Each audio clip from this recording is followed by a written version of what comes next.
Bismillahirrahmanirrahim. Wala haula wala quwwata illa billahil aliyyil azim. Bismillahirrahmanirrahim.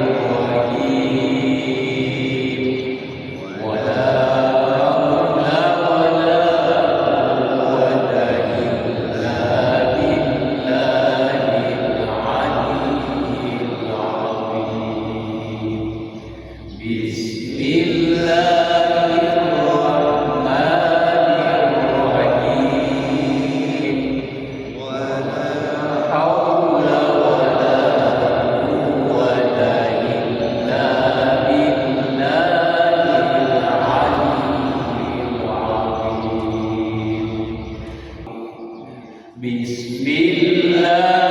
Bismillahirrahmanirrahim.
والله لا يهدي القوم الكافرين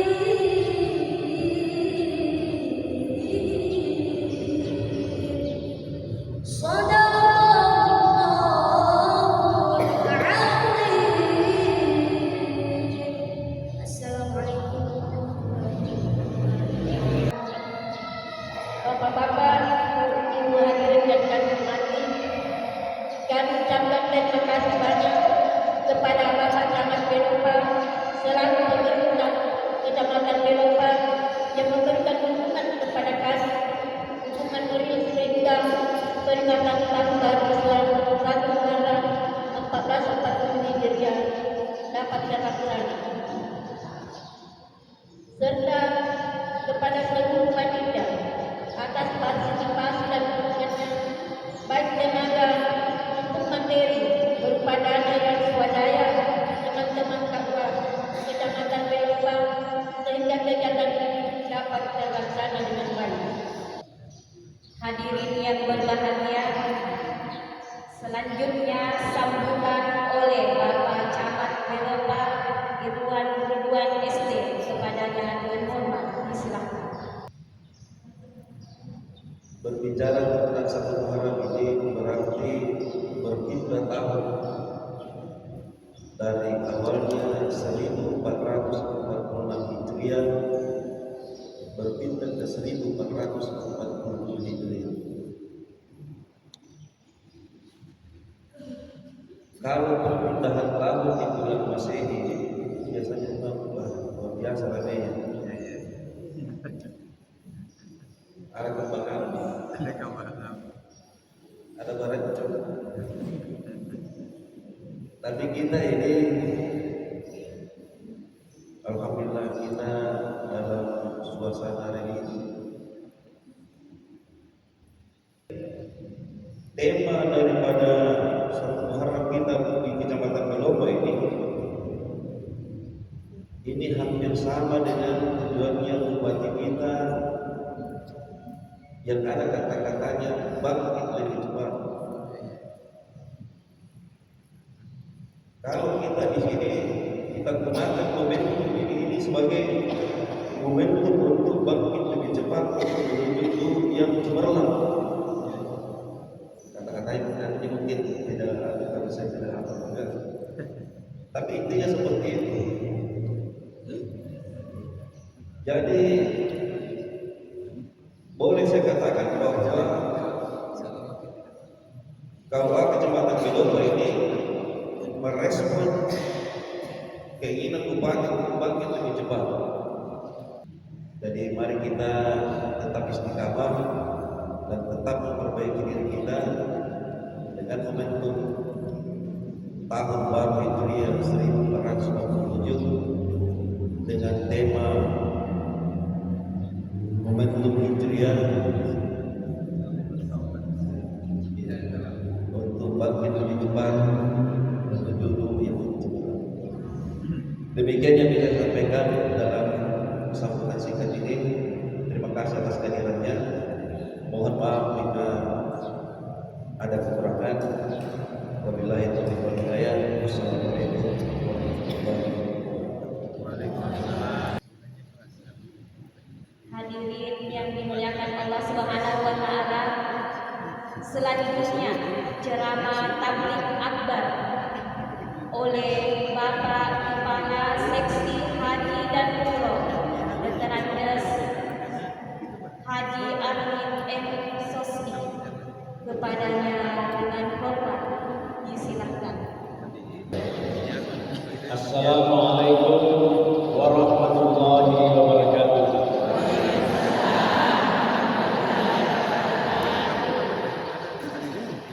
Ulangi sulit supaya semuanya sama capek. Assalamualaikum warahmatullahi wabarakatuh.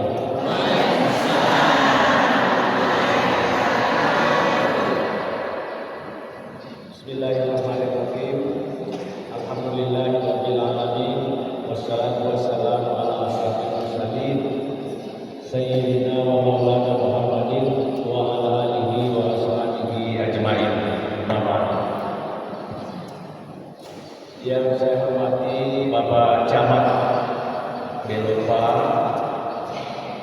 bersama dengan seluruh aparat ataupun pejabat yang ada di lingkungan kantor camat yang sempat hadir, yang saya muliakan, saya hormati Bapak Kepala KUA Kecamatan Belopa bersama dengan seluruh teman-teman pejabat fungsional maupun teman-teman pelaksana pada kantor urusan agama Kecamatan Belopa. Yang saya muliakan, saya banggakan Bapak Ibu para desa, kepala desa dan lurah yang sempat hadir bersama dengan Ibu Ketua BKMD ya, Permata ya, Permata Desa dan Kelurahan yang ada di Kecamatan Belopa.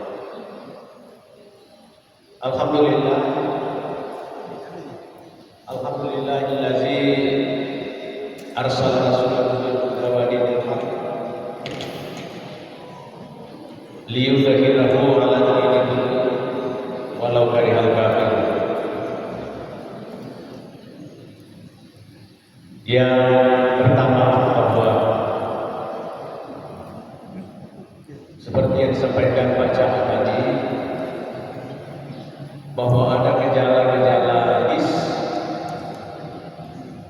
kira dibandingi antara tahun baru dan tahun baru. Ada tahun baru Miladiah Masehi dan ada tahun baru kita di Islam namanya Hijriah atau hijrah, dari kata hijrah. Jadi hijrah itu bahasa Arab. Diberikan kata sifat, maka itu menjadi Hijriah. Ya, kalau pulang sebentar bertanya kiamat, apa sudah itu? Sudah nama tahun baru Hijriah. Apa sih Hijriah? Tahun baru Islam yang dasarnya dari perubahan atau perpindahan, namanya Hijriah. Berarti ada baca mainan, berarti ada perubahan atau ada perpindahan. Nah, kita harapkan setelah tahun 1446 Hijriah direview kembali, dievaluasi kembali, apakah sudah stop atau saldo berupa kebaikan atau jalan di tempat, atau justru kurang dari yang tahun lalu. Nah, makanya di tahun ini awal tanggal 1 Muharram nanti sebentar ini hari, ya mari sama-sama kita mengevaluasi, menghitung diri kita sendiri masing-masing. Sebagaimana minta dalam sebuah hadis riwayat Al-Hakim, maka yaumul khairan min amsihi bahwa rabihu, siapa yang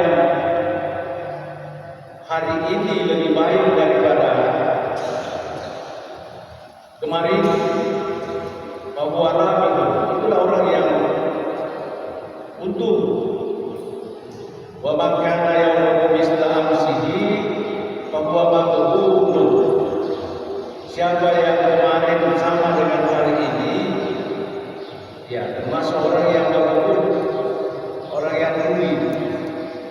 Wa man kana yawmuhu syarran, siapa yang tahun ini lebih jelek, syarran amsihi fa huwa maghdubun.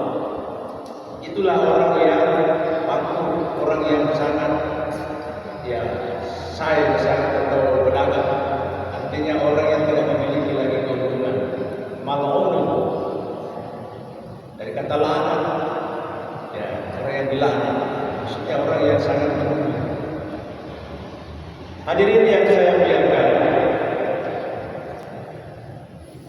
tahun hijrah atau tahun Islam itu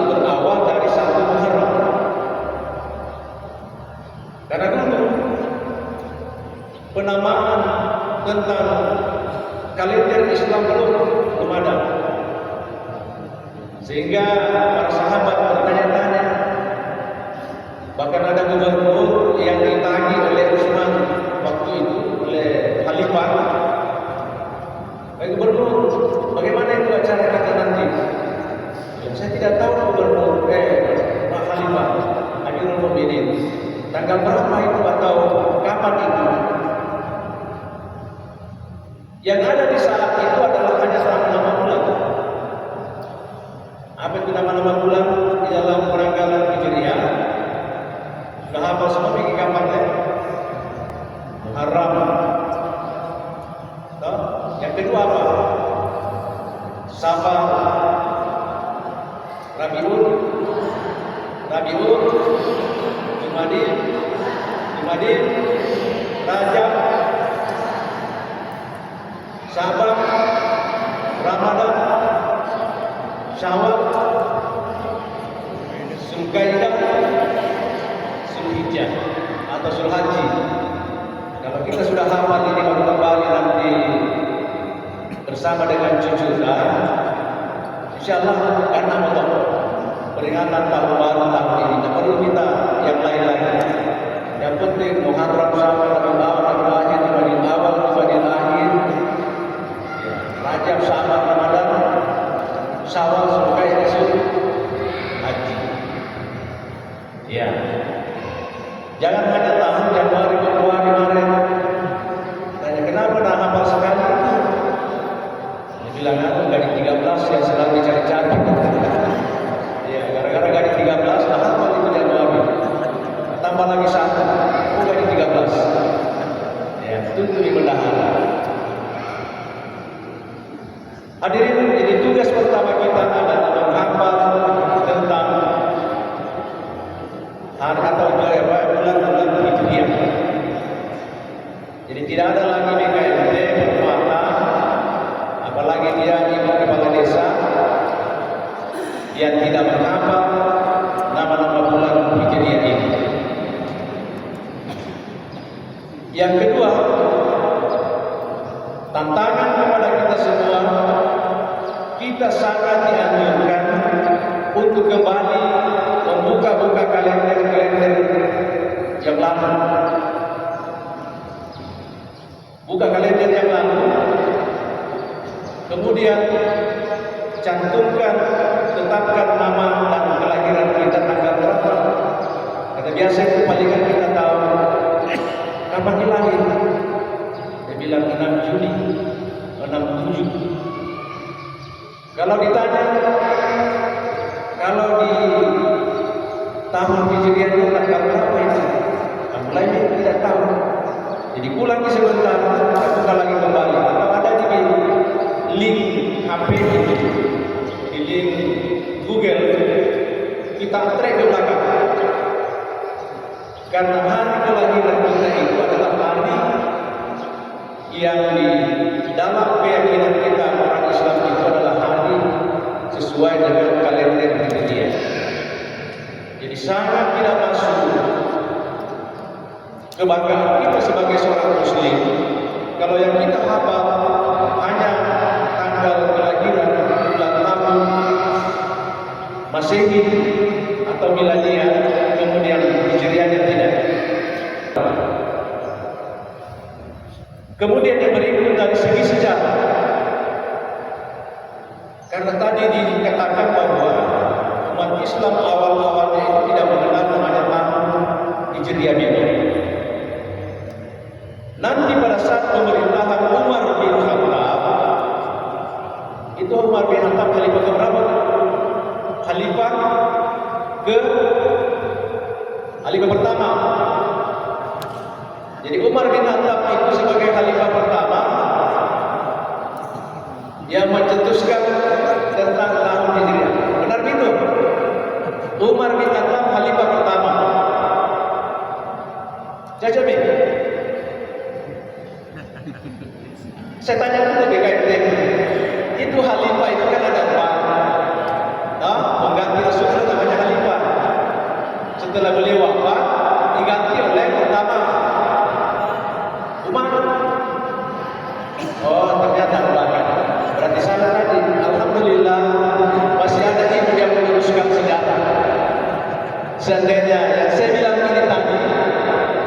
ibu bapak iakan, maka saya langsung dibuat di Pondok Pos penceramah pada hari ulang tahun 1 Muharram, mengangkat khalifah pertama adalah Umar bin Khattab. Jadi kira-kira lagi, padahal mencoba-coba nih, ternyata masih ingatannya ibu bagus sekali.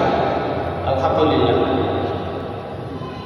Jadi tahun baru Hijriah itu disepakati, disusun pada saat khalifah yang kedua Umar bin Khattab. Maka disepakati bahwa dasar kita adalah pada saat perpindahan umat Islam dari Mekah ke Madinah. Ya, dari Mekah ke Madinah.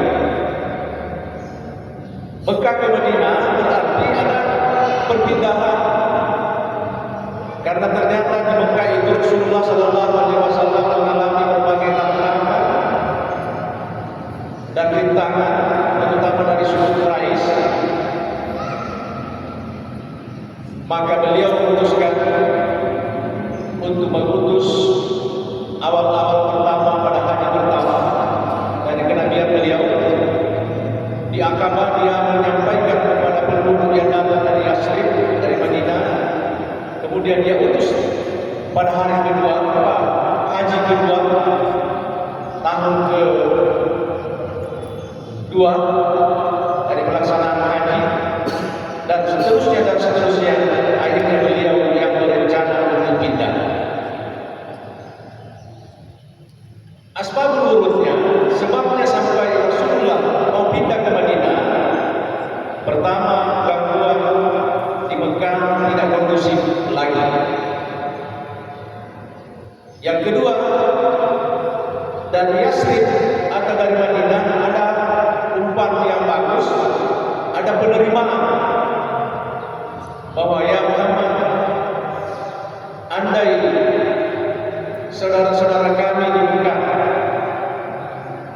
ingin ke Madinah, maka kami buka lebar-lebar rumah kami untuk menerima kedatangannya.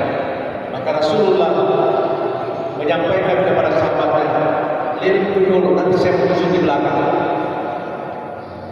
Pindahlah beberapa orang, gelombang pertama, gelombang kedua, kemudian Rasulullah.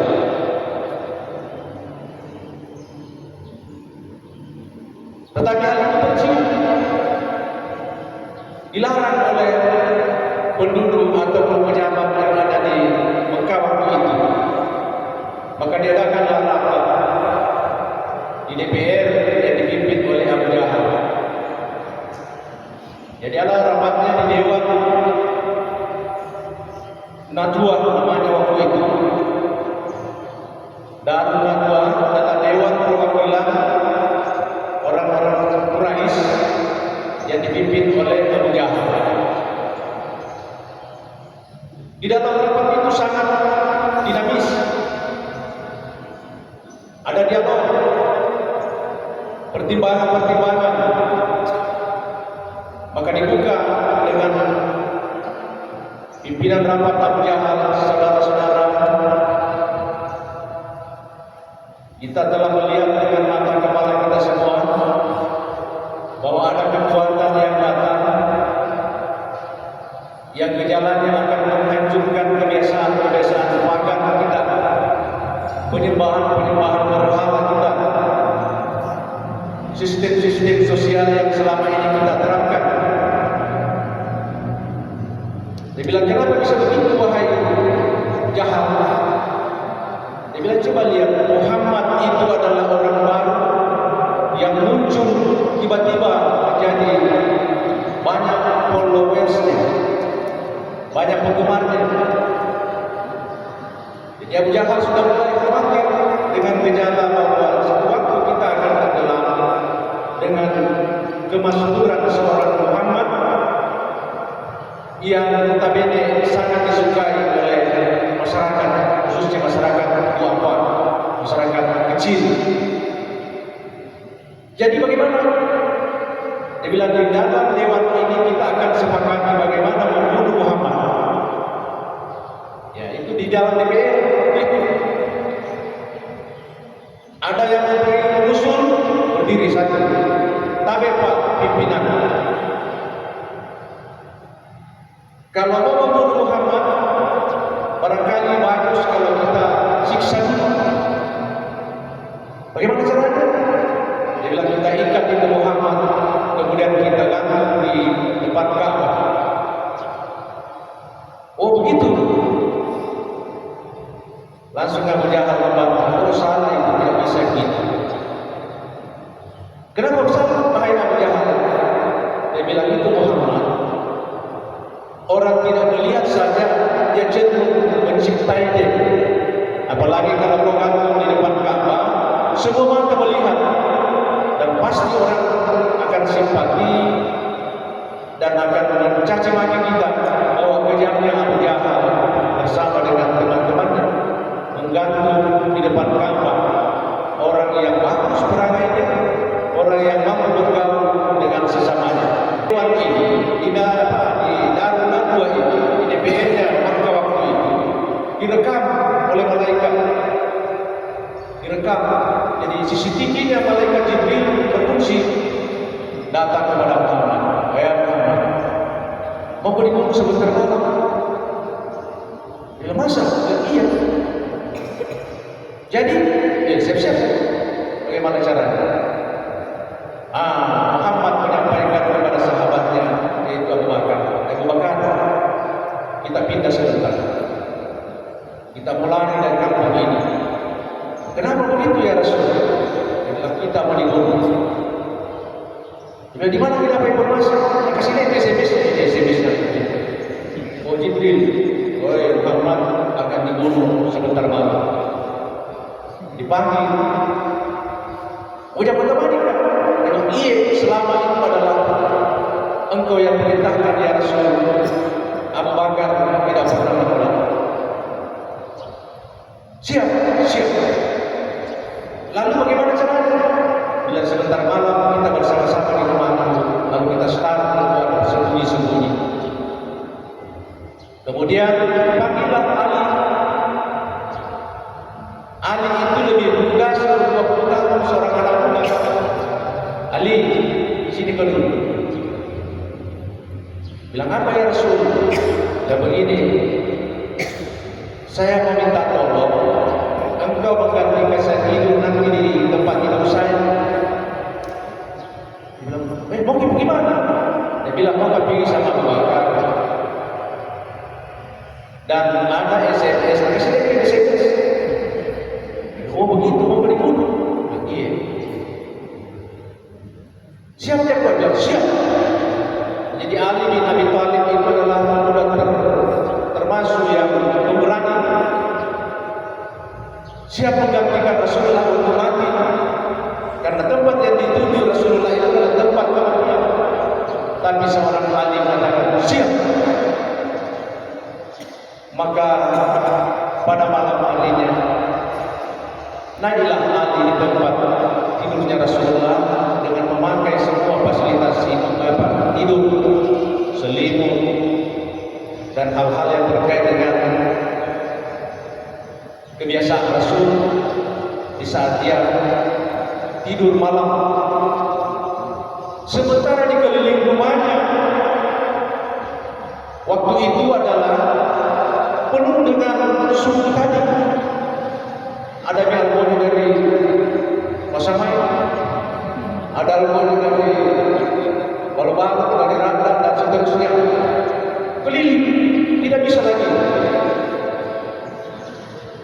Sehingga Abu Bakar hampir menangis setelah diintip keluar. Ya Rasulullah, ternyata rumah ini sudah ditutup. Mana itu keputusan? Semua di luar berbunuh sebelah.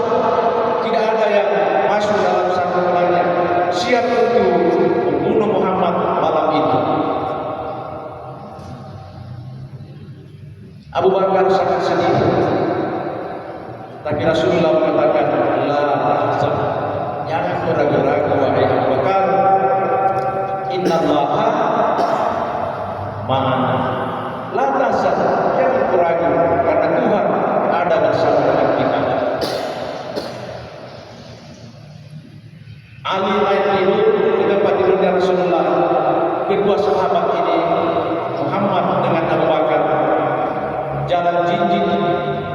belakang.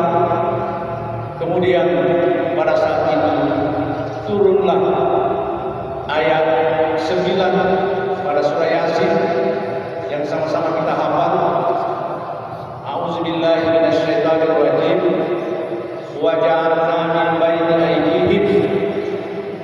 Apa maksud kalian? Wa ja'alna min baini saddan wa min khalfihim saddan aghshaynahum. Nah, jadi itu di situ sampai ke ayat ke-9 surah Yasin. Nah, ini biasa pakai baca-baca. Kemudian karena orang yang dibaca-baca tadi ini tidak sadar, parangnya berada di tangannya, kemudian matanya kayak tidak melihat, walaupun dia tidak tidur, tapi kayaknya tidak melihat. Ditaburi Rasulullah kepala-kepala mereka. Jadi ada 10 desa Al-Qudud itu ditaburi semua begini. Sampai dia bilang, heran Abu Bakar, bisa aja begitu ya Rasulullah? Iya, innallaha ma'a, Tuhan yang kasih begitu. Lolos dari gabungan orang Al-Qudud yang disiapkan di samping kiri kanan rumahnya. Kemudian beliau jalan terus menuju ke Taif, arah Taif. Jadi kalau dia sudah umrah atau yang sudah haji, ke arah itu, mau menuju ke Madinah. Tetapi malam itu Rasulullah tidak langsung ke Madinah, tetapi dia belok kiri sedikit, masuk ke satu gunung atau satu bukit namanya bukit atau gunung Sur, ya Jabal Sur.